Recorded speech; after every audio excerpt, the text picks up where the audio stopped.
Bruno Fernandes တလားလောက်နားရနိုင်လို့အခက်ကြုံမဲ့မန်ယူ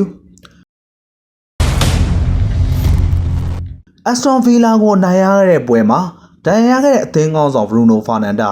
ဟာတလားလောက်အနားယူရပွဲရှိနေပြီးမန်ယူရဲ့ပွဲစဉ်6ပွဲထိလဲကျော်နိုင်တဲ့လားလာတွေရှိနေပြီဖြစ်ပါတယ်။မန်ယူနီးပြအေမိုရင်က Bruno Fernandes ဟာစက်သားတွေထိခိုက်ခဲ့တာဖြစ်တယ်လို့ပြောကြားခဲ့ပေမဲ့ရရှိခဲ့တဲ့တကောက်ကျော်တန်ရာကတလနီးပါအနားယူရနိုင်တဲ့တန်ရာမျိုးဖြစ်တယ်လို့သတင်းတွေထွက်ပေါ်လာတာဖြစ်ပါတယ်။မန်ချက်စတာမြို့ရဲကစတိုးတစ်ခုကိုဈေးဝယ်လာတဲ့ Bruno Fernandes ကိုပရိသတ်တအုပ်ကဘတော့ကစားနိုင်မှာလဲလို့မေးတာကို Bruno Fernandes ကနယူကာဆယ်နယ်ပွဲမှာကစားနိုင်မှာမဟုတ်ဘူးလို့ဖြေကြားခဲ့သလိုသူ့လမ်းလျှောက်ပုံကတန်ရာပြင်းထန်ပုံရတယ်လို့အဆိုပါပရိသတ်ကဖြေကြားခဲ့တာဖြစ်ပါတယ်။မန်ယူဟာဒီဇင်ဘာနဲ့နှစ်ကူးပွဲစဉ်အနေနဲ့ဒီဇင်ဘာ26ရက်မှာနယူကာဆယ်ကိုအိမ်ခွင်ဒီဇင်ဘာ30ရက်မှာဝူကိုအိမ်ခွင်ဇန်နဝါရီ4ရက်မှာ Leeds United ကိုအဝေးခွင်ဇန်နဝါရီ9ရက်နေ့မှာဘန်လီကိုအဝေးခွင်ဇန်နဝါရီ17ရက်မှာ FA ဖလားပွဲစဉ်အနေနဲ့ Brighton ကိုအိမ်ခွင်မှာလက်ခံကစားရမှာဖြစ်ပါတယ်။ Bruno Fernandes သာဒဏ်ရာပြင်းထန်လို့မကစားနိုင်ခဲ့ရင်ကိုဘီမိုင်နူးလည်းဒဏ်ရာရနေတာကြောင့်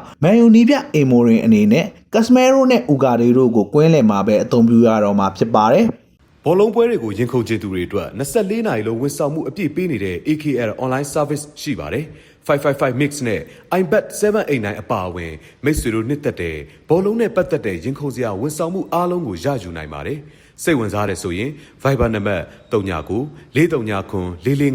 445 335ကိုဆက်သွယ်နိုင်ပါတယ်